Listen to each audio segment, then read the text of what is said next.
Welcome to the Flight Club Podcast, a woman's guide to leaning out. We give you a behind-the-scenes look at business launch and growth through the stories of successful female entrepreneurs.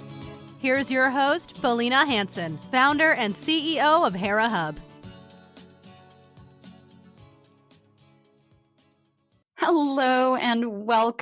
I am really looking forward to my conversation today with Sara Kemp. She is the founder and owner of Gemstone Gymnastics. We're going to dive into the world of gymnastics. She has been in this industry for a long time. This particular business that she's launched and will be opening her first studio here shortly offers gymnastics, tumbling, and ninja gym classes for kids, which I'm super excited to learn about. That sounds super cool. She works with kids of all ages. She herself has been involved in gymnastics since childhood and has spent the last 14 years as a gymnastics coach, a gym manager, and also a judge in the gymnastics industry. So welcome to the show today, Sara. Thank you. I'm happy to be here. Wonderful. Well, take us back and tell us, where were you born and raised? What'd you do? We know that from an early age, you have been very involved in gymnastics. How did that come about? What spurred that? So I'm originally from Sacramento, California, and I started gymnastics when I was about 4 years old. I was one of those kids that was just always flipping around the house, trying to jump off the couch, all of those things. And my mom thought, we need to give her a place where she can do this safely, where there's mats and instruction.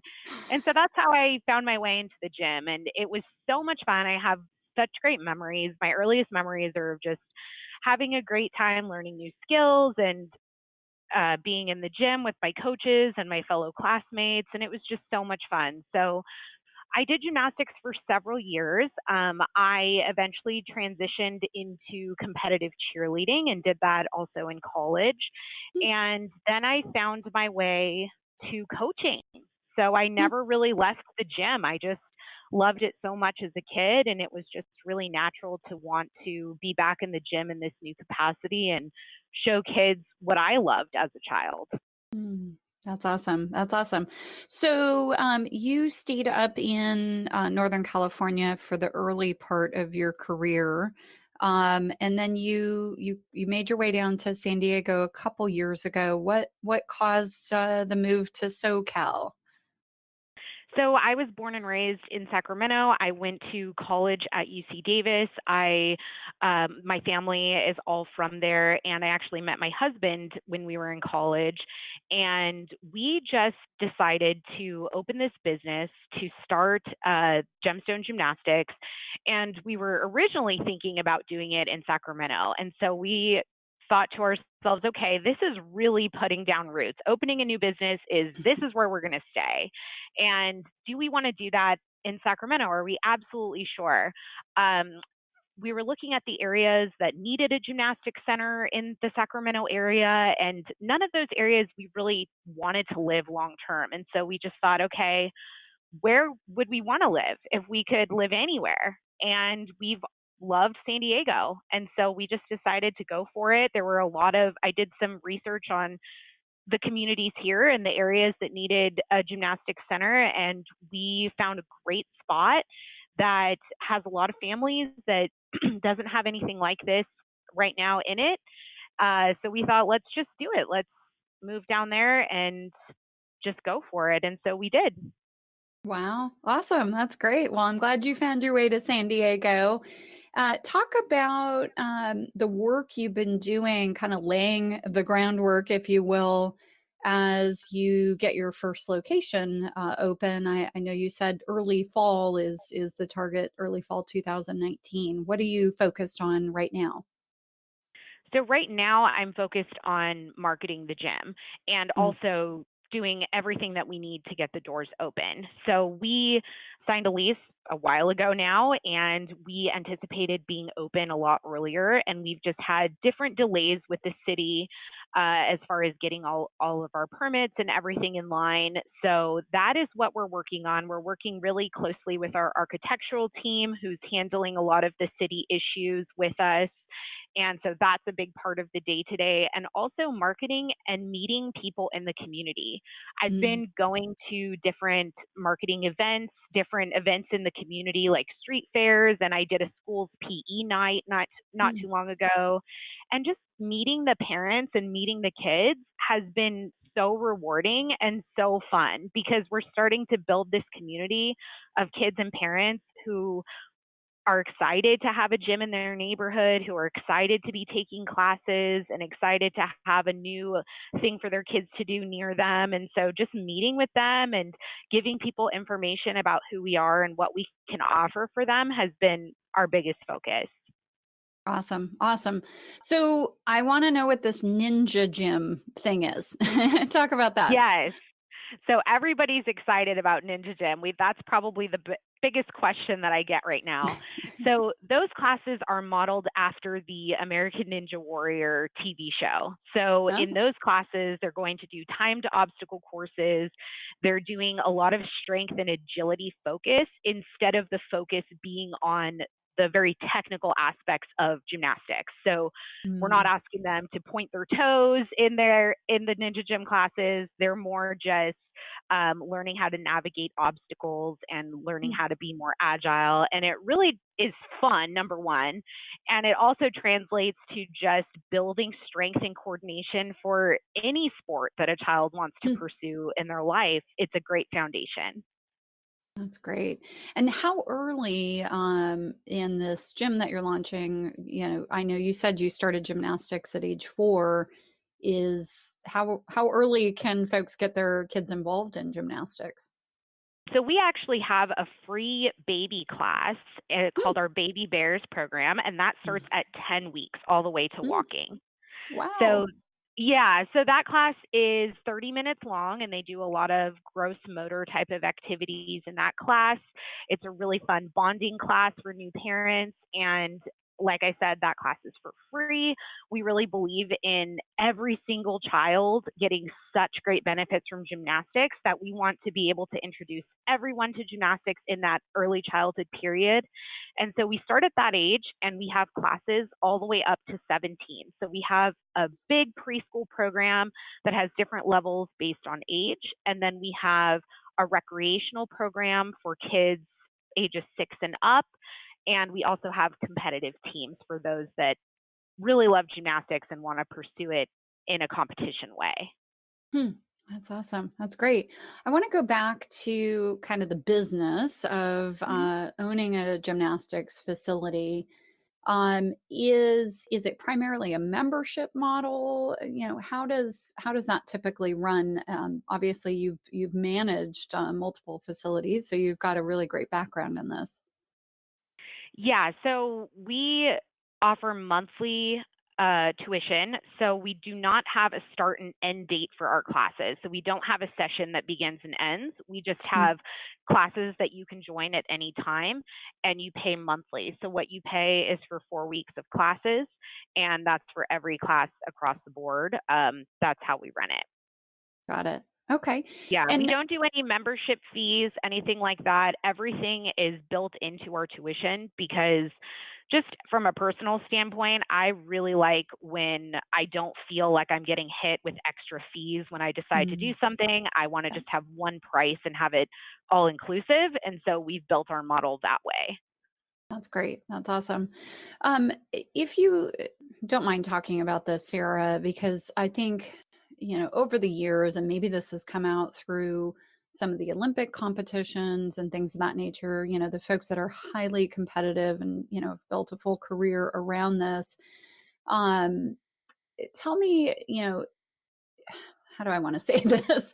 There's been, girls are very conscious of their body, sadly, because of, social media and television and all the various things. And I know there have been conversations, in many industries, competitive industries, around sports, around, body image and things of that nature. What are the ways that maybe you have been introduced to this throughout your career and things that you want to infuse into your business as you open doors? Yeah, so I have very vivid memories of that being a part of my growing up as a young kid in gymnastics. I was aware of different, what the preferred quote unquote body types were in gymnastics. That was made aware to me in my Mm, younger years. And that was a very difficult aspect of being in the sport. yeah. Um, that I think our minds are definitely shifting and changing as a society as to what is ideal, the ideal body type. And I think that we're also becoming more aware of how our words and our actions impact children, especially Mm, young girls, in that way. mm, I know that we are very dedicated to empowering kids, especially girls, since gymnastics is more of a sport where girls tend to participate. We're very conscious of doing that at Gemstone Gymnastics because I think that gymnastics can make girls feel powerful. It can show them that being healthy and strong can lead you to do great things. And that doesn't have anything to do with looking a certain way or being skinny or any of those notions that we're taught at an early age are the ideal way for a woman to look. So I really look at gymnastics as a tool to empower kids, a tool to mm, show them what their bodies are capable of. Your body is so healthy and strong. You can learn how to do a backflip. That's mm. crazy. That's something that a lot of people can't do, but you learned how to do that because you're so strong, because your body is so incredible that it allows you to do things like that. And that's empowering for anyone to learn. Yeah, no, that's great. Are you seeing any role models, at the higher levels of competition, even the Olympic levels, that show kids that you don't have to be a size 2 to be in this and compete in it? Yes, I think when I was much younger, when my role models in gymnastics, the people that were at the highest levels were these very long-legged, balletic type of Mm, bodies that yeah. were at the pinnacle of their sport.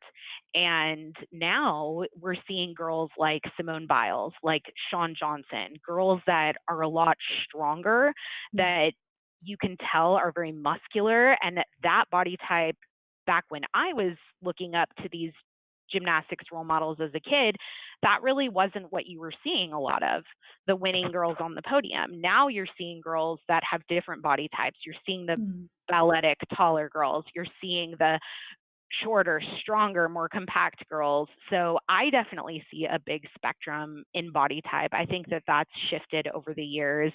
And I think that also another thing that's another new trend that I think is interesting, or not really a trend, but just a new revelation that we're having as a gymnastics world, is that when I was in gymnastics as a child looking up to the athletes, they were all very young. People were saying mm. you peak at 16 years old or Jeez. 17, and in the Olympics people would say, "Wow, a 19-year-old, that's old for gymnastics," which is just so funny.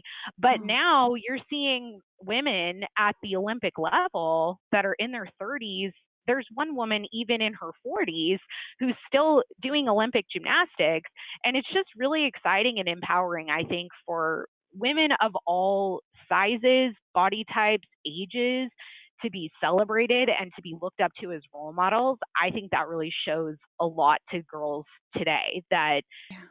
there isn't one box to fit into as a Yeah. successful woman in gymnastics or in any industry. Yeah. There's all types of women doing things at the highest level, and that's really exciting. Yeah. I'm so glad to hear that. Thank you so much for sharing that, Sarah. I want to pivot back over to the business side. Talk about maybe some of the hurdles and challenges you've had in getting a brick and mortar business open. It sounds like there might have been, a few things there that you maybe didn't anticipate, which is often the case when you lease a space and have to do the build out. So if you don't mind sharing a bit of that experience for folks that maybe are thinking about opening a brick and mortar business. Sure. So I would say that before I even got into the nitty gritty with the lease and finding the location and all of the build out that we're doing now, probably the biggest challenge and shift that I had to make was just my mentality around being a business owner. So Mm, I remember years ago when I first decided that I was really going to pursue this, because opening a gym has always kind of been a dream in the back of my mind. Ever mm, since I started coaching in gymnastics, I thought, wow, I could really see myself doing this. I could see myself owning a gym someday. But it seemed really far away. It seemed like something that was just almost a pipe dream to think about. And it wasn't until probably 4 years ago now is when I really said to myself, okay, I'm going to do this. I'm going to really go for this full out and I'm going to make it happen. And back then, I remember being so nervous and it felt so scary to even say out loud to people what mm, my dream was. mm. And I Why? don't Why? I don't know. I think it was just that I was afraid of skepticism. I was afraid of people thinking that it was too big of a dream, that it was too big to accomplish, that what if I didn't do it? What if I couldn't do it? There was just so much doubt in Mm, myself.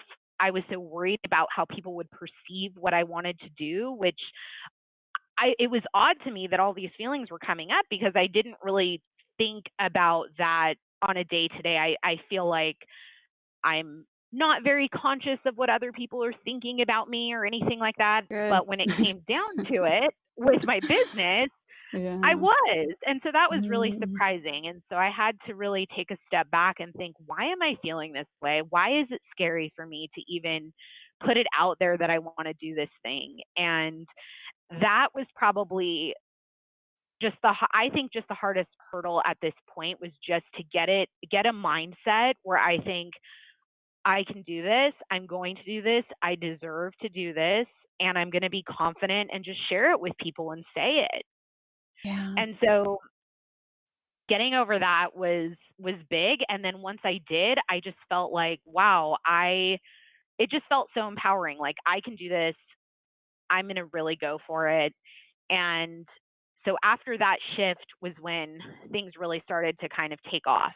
So Yeah. we moved down here, and before we moved down to San Diego, we got in touch with a commercial broker who helped us scout different locations. So by the time we got up here, we had a bunch of locations in hand ready to look at. So we did, and none of those locations worked out. And then this went on for a full year. We were looking Yeah. for a place to lease because there Yeah. were many different hurdles as far as zoning. We would find a great building, but our type of business wasn't allowed in that zone. Mm, Or we would find a great building, but it didn't have some of the things that I think are really essential to the particular business model that we have with Gemstone Gymnastics. So, for instance, we really care about making our facility convenient for families. And so I wanted us to be in a place that had a well lit parking lot, that was easy to get to, that had plenty of parking spaces. All of those things are hard to find when you're also looking for a bigger space that can house a gym that typically would be in sort of a warehouse type of area.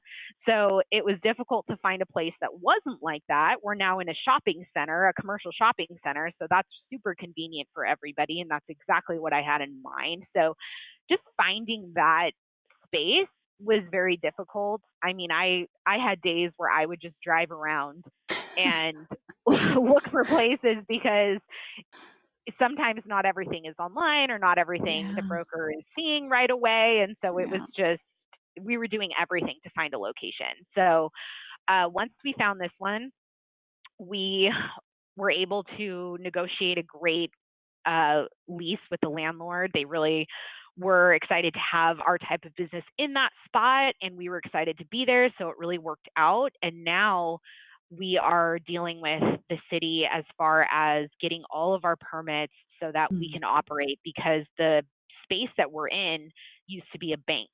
And Oh, so we're changing it. We're changing the use of that building to a whole new category of yeah. business. So that actually is taking us a long time to get everything straightened out with that, to get all the T's crossed and the I's dotted so that we can go ahead and open. Yeah, my goodness. No, as someone who's been through that multiple times too with Hera Hub, believe me, I can empathize where you're at. It Yeah. takes time and it's never easy. It always takes longer than you think. I want to go back to something you said, Sarah, and ask a follow-up question. You said there was, you had some doubt around this, you were afraid of, what people might think, those types of things. And you said there was just kind of like, you just made a decision and you went for it. What came right before that decision? Was there something you read or somebody you talked to, or was there any sort of kind of the trigger, so to speak, to just, be confident and go for it? Yes, I think that the big trigger to really do it and go for it was that the current position that I was in at the time, I just didn't want to be there anymore. I thought Mm, I don't want to do this forever, and my alternative is to go work at a different gym doing this same position. mm, And I don't want to do that either because I have some really specific ideas on how I want what I want to create for kids and their families. And I think what I'm creating is really unique. It's really necessary. And a lot of people are going to benefit from it. And so those are my options. I can either stay doing what I'm doing, I can do pretty much the same thing in a different capacity, or I can really create this thing that's been on my mind that I think is going to help a lot of people.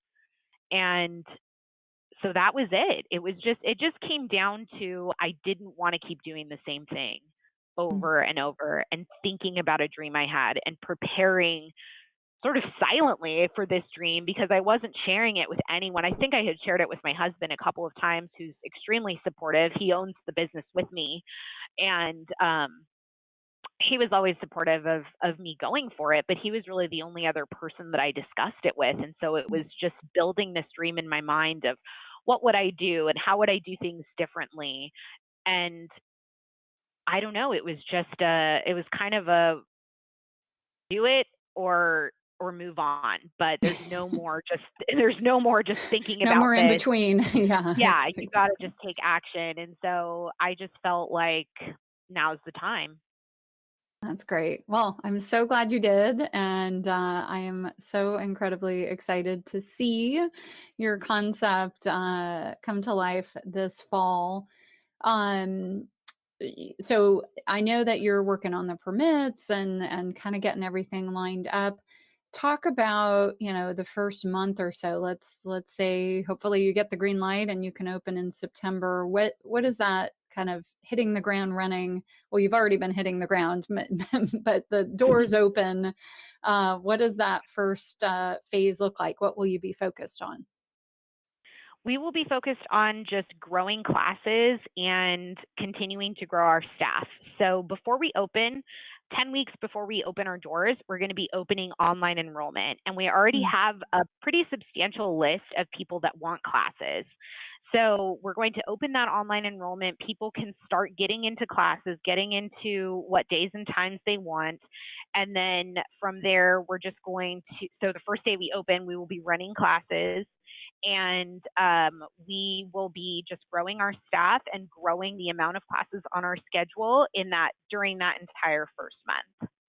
great. Awesome. Has it been pretty easy to find folks, staff, to teach and help you run this business? I've gotten really great applications so far. We have a handful of people that I have given phone interviews for that are really great and experienced and excited. And the only tricky part is not knowing exactly when we're going to Mhm. open because obviously these people need jobs and we don't have a facility yet. So I'm not able to solidify a lot of that until we get closer. And we're Yeah. still looking for more people to apply so that we can solidify more of our staff. So that part is a little bit in limbo just because we aren't open. We don't have that opening date. But once we do, then we can get a lot more strategic with, okay, this is the date we're going to be hiring people. These are the dates for training, and just hit the ground running with the staff. Exciting stuff. If our listeners want to learn more about the business, Gemstone Gymnastics, get in touch with you, what's the best way for them to do that, Sarah? So they can go to our website. It's gemstonegymnastics.com. We have all of our information as far as class descriptions, where you can contact us, all of that. And within 15 seconds of being on the site, you'll get a pop-up that asks you to join our email list. If you want to know when we open, I send out updates about our opening, so you can give us your info there. And you can also find us on social media at Gemstone Gymnastics. Fantastic. Thanks so much for your time, Sarah. Thank you. Thank you for joining this week's episode of Flight Club, sponsored by Hera Hub. We look forward to sharing more success stories with you soon.